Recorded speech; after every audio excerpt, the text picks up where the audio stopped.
Goodbye, Havana. Hola, New York. For this book, I am trying to learn Spanish. But whenever you see Spanish words, mostly I'm just going to not just skip over that part. If you're Spanish, you will know what it means. But for me, I'm going to just read the English part because I don't want to mess it up. I don't know Spanish that well yet. I'm only at a very beginner level, so I'm just going to read the English parts. Thank you. So here we go. Gabriella woke up early. It was a warm and sunny November day. She could hear the sounds of the beach, especially the waves that sounded like they were making music through her window. For the last few weeks, Mother and Father had not been home. Gabriella's mommy had told her that they were going on a trip and would be back soon. She didn't say how long they'd be gone. Gabriella hoped they would call soon. It was lonely without them. Gabriella was staying with her abuelita grandma and her abuelito grandpa, whom she had nicknamed Abito, I guess.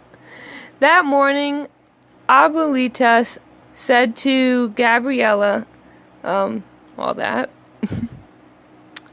"Today you are going to a new country, the United States, where you will live with Mommy and Papi." Gabriella felt confused. "Why do I have to go?" Abito explained. "You will have a better life in the United States." Abuelita said that. And Gabriella, there are many problems in Cuba.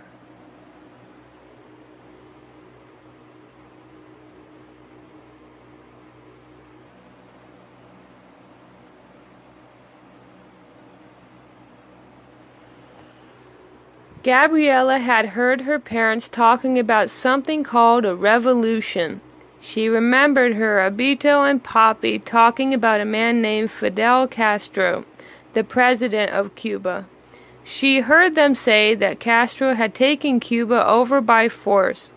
Everything seemed different to Gabriella since Castro had become the new president. Last week, from inside her house, she could hear some people screaming on the street, "Fidel, Fidel." Some of them seemed happy and others seemed angry. Gabriella heard her parents say that her friend Anna's father had been taken away one night while Anna slept. Anna couldn't go visit him. The grown-up said that he had helped something called the Resistance. Gabriella knew that things weren't like they had been before. At home, she saw that Abito and Abuelita were not going to work anymore. The government had closed their restaurant. She heard Abito saying that Castro and his government had the power to take away the people's freedom and everything they owned. That afternoon, Gabriella's grandparents took her to the airport. Her Papi was waiting for them there. Gabriella was so happy to see Papi, and he was happy to see her. Papi hugged Gabriella and said that, "Finally, my daughter, we are together." Papi looked serious as he spoke to Abuelita and Abito. And Gabriella wondered where Mommy was. Abuelita and Abito said goodbye to Gabriella. She thought she saw Abuelita and Abito crying from the plane window, but she wasn't sure. It felt good the way Papi held her hand tight.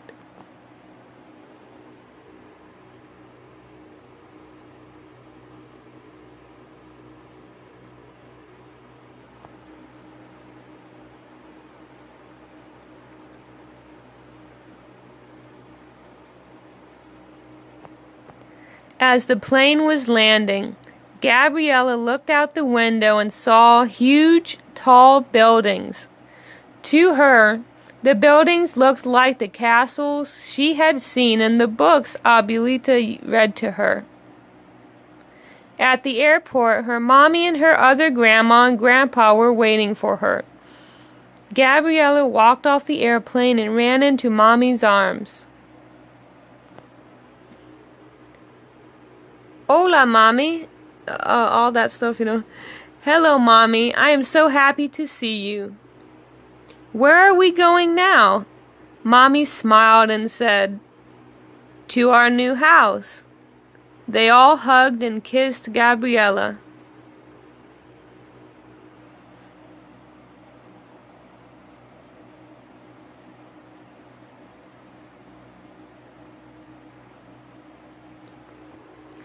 Grandma Frida gave Gabriella a beautiful tall doll and told her, Welcome to America.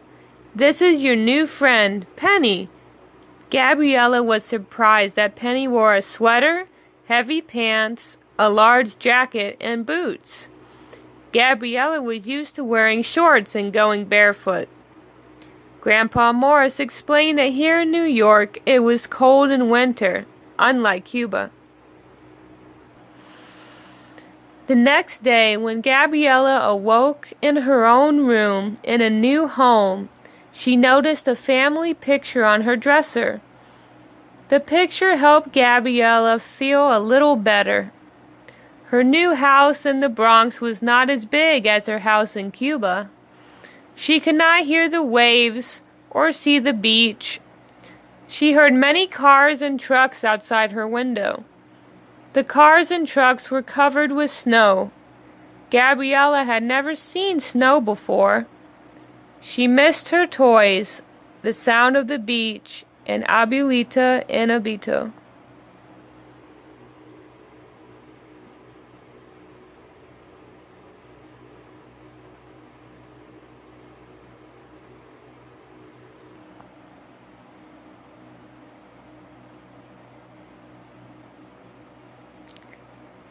That morning, she asked her mommy,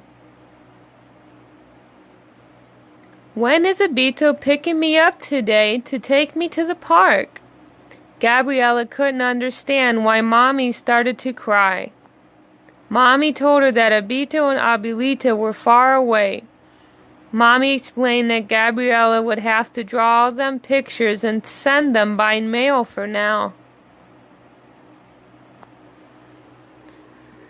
That Saturday night after dinner, Poppy explained to Gabriella that she would start a new school the day after tomorrow. She was going to school to learn how to speak English. How was she going to understand her teacher and all the children? Gabriella wondered. For the first time since she arrived to America, Gabriella felt afraid.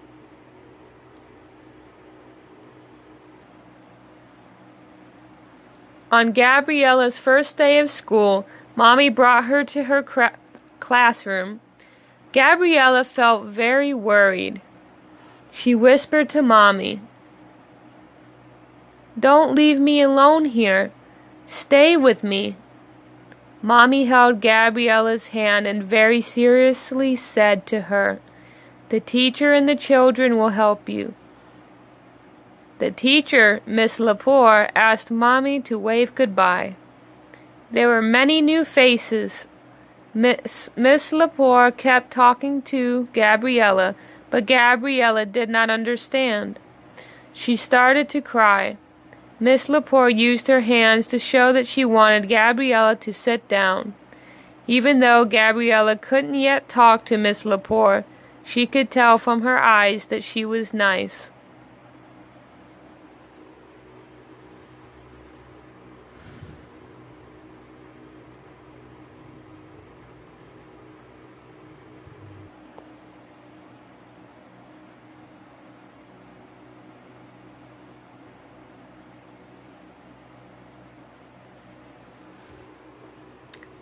During that first day, Gabriella just listened to the children and the teacher speaking in English, but she did not understand. Gabriella played with the dolls by herself. She wished she had her friend Penny at school with her. She would ask if she could bring her tomorrow. That afternoon, when Mommy picked her up, Gabriella gave her a drawing of her new school that she had made for Abuelita and Abito. Mommy said she would mail it to them.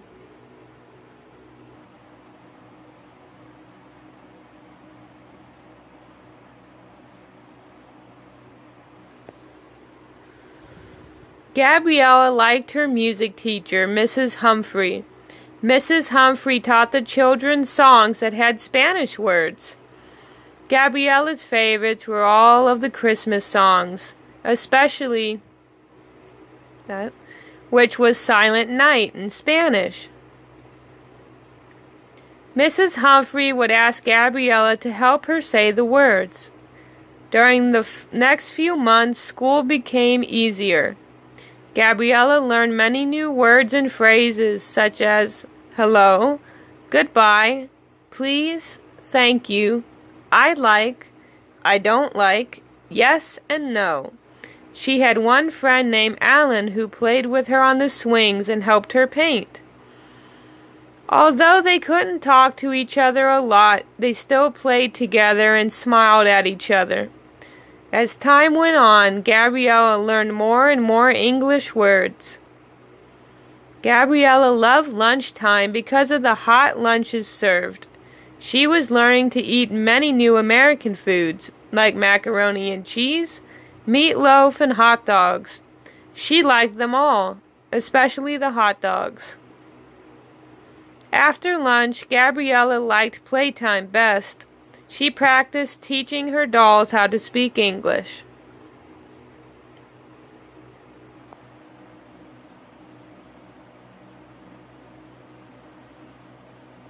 Soon it was spring. Mommy was excited because she said that they were going to be able to speak to Abuelita and Abito on the telephone. They had not spoken in 5 months because President Castro had decided you had to wait your turn to call Cuba from America. Gabriella had a long wait. A telephone operator connected them, person to person for Mr. Valdez. Gabriella was so excited to hear her grandparents' voices. She told them about her new school and about her best friends, Alan and Penny. She told them she was eating new foods. She told them that in America you had to wear different clothes during different seasons: winter, spring, summer, and fall. Before she could say goodbye, the operator interrupted the call. Gabriella couldn't hear Abito and Abuelita anymore. Once again, Mommy cried. Gabriella missed them so much. But she didn't say so because she knew it would make Mommy even sadder. By June, Gabriella was able to speak English well. She had made more friends, Donna, Judy, and David, although Penny and Alan were still her favorites. One day when Gabriella came home from school, Mommy and Poppy had good news. Abuelita would be coming to America. Gabriella was so excited. She had not seen Abuelita for so many months. "Why isn't Abito coming too?" she asked. Poppy explained that only a certain number of people could leave Cuba at a time. Abito would come too in just 2 months, Poppy promised her. It was Abuelita's turn, not Abito's turn yet.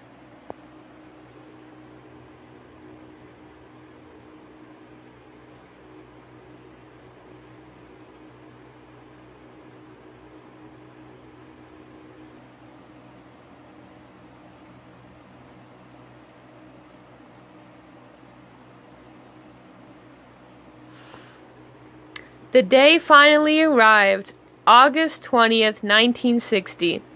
Abuelita was coming to America. Mommy, Poppy, and Gabriella went to the airport to pick her up. They waited by the airport gate, watching many people get off the plane. For the longest time, they did not see her. The last person to get off the plane was Abuelita. Mommy and Poppy cried happy tears. Gabriella knew that would make Abuelita happy. What would make her happy? She ran into Abuelita's arms. She had a surprise for Abuelita. "Welcome to America," Gabriella said. She gave Abuelita a packet of gum. "This is for you, Abuelita, because in America we chew gum, and I am your new friend in America." The Bronx was cold in the winter, and there were cars, not an ocean, outside the window. But 2 months later, when Abito arrived, they were a family again. The Bronx was Gabriella's new home.